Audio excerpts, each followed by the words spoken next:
Good morning, good afternoon, good evening, whatever time zone you happen to come across this video.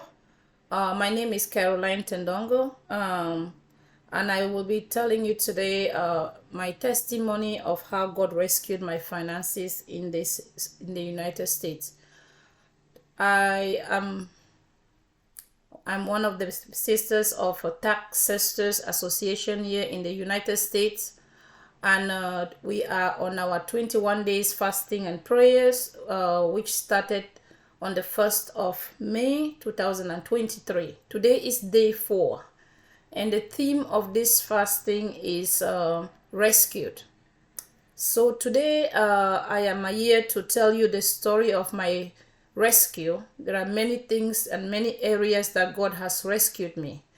But before I proceed, I want to acknowledge the wonderful leadership of TACC Sisters. I want to thank Lady Gloria. I want to thank Evangelist Helen.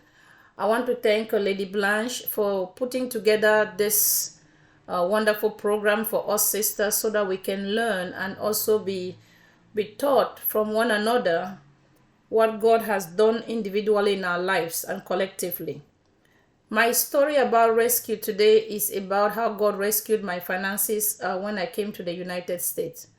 And God did this by delivering me from the spirit of disobedience to pay my tithes. When I came here in 2002 with my late husband, we had one son then. It was not an easy trip like most of us know, being immigrants from Africa. It took us a while to settle. The family that received us, my uncle's wife, we lived there with them for 7 months. So we started off slowly like everyone does. After 4 months, I found a job in a nursing home where I was making up the beds. I would make the beds after the aides have finished taking care of the clients.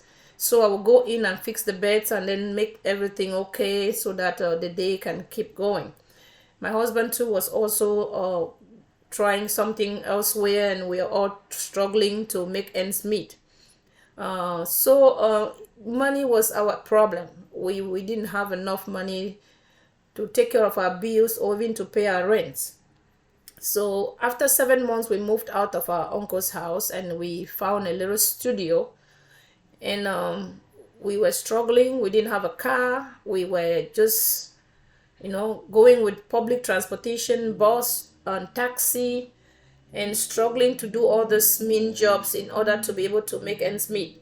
So what happened was we were also struggling to find a place of worship. We went from one church to another just trying to find a good faith Bible-based church where we could also feed our lives spiritually.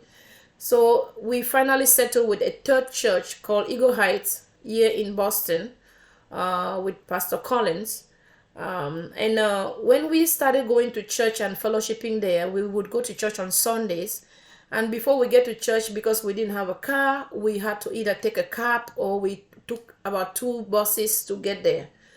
And it would cost us about $100 every Sunday to go to church, and that was a lot for us.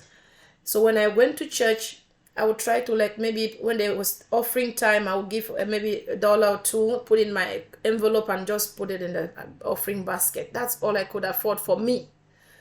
So one Sunday, when the envelopes were passed out for us to give the offering, used to have the envelope behind the benches. So I picked mine and I just was trying to put my $1 or $2 inside, and I heard a voice very clearly, "That is not your full tithes." And then I was like, okay, I know very well it's not my full tithes, but this is all I can afford, God. There is, that we have too much. We have a lot of bills. We have a lot of things, and we can't even meet up. And it was like God was engaging in a conversation with me. He said, "But what you are even making is not enough to take care of you, by the way. Why don't you put in here your full tithes and see what I'll do for you?" So I heard the voice very clear. So I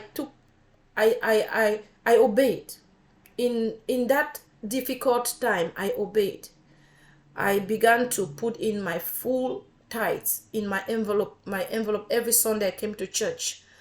I went from an aide, from making up the beds. I trained to become an aide. I began to make a little bit much higher money. It started from $7 to $9.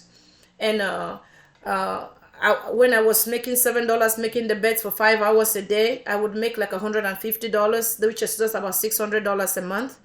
From there, when I became an aide, I would be making $9. It was $9.25 when I started getting paid. That was in 2002.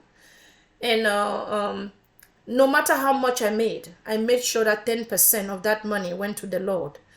And I did not care whether we ate or we didn't have anything on us. I made sure that when I received my little salary or my little paycheck, I took out what belonged to God. And I tell you, God took that, my simple obedience, it became a covenant. And if I tell you that from that time on till now, I have never lacked anything I needed. I don't have a big bank account. I don't have a bank account somewhere. I don't have some money piled up somewhere. But God has remained faithful. God has remained faithful to my needs. If there is anything I need, whether for my family or for my children, I just need to ask God, and God will open the doors in ways I cannot understand. And what I remained faithful was I made sure every week, in fact, whenever I was paid, if it was twice a week, bi-weekly paycheck, I made sure I took out my tithes and I paid. And God honored his word.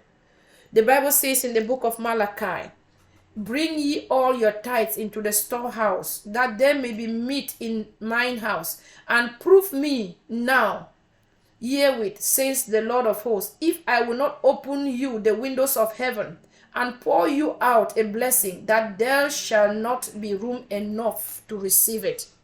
God kept to this word. What I want to tell us today is that if God cannot get it through you, God will not get it to you. If you have been thinking that whatever you are making is so small and you cannot be faithful with what God has given you, as little as it is. In those days, my tithes sometimes used to be just $5 because I made $150. It used to be maybe $15, $20 a week. But I tell you, there have been times I have paid tithes up to $1,000 in this present time, and I remain faithful. There are times I've paid tithes in a month more than $2,000, and I remain faithful with that. It doesn't matter how small, it doesn't matter how big. God is calling upon us. If we will only obey in our tithes, God will in turn rebuke the devourer for our sake, and we will see increase in our finances. I pray that God will bless you with this testimony. Tomorrow we are coming back in the morning to pray, and I will see you in the morning at 6 a.m. God bless you, and want to have a wonderful evening. Thank you.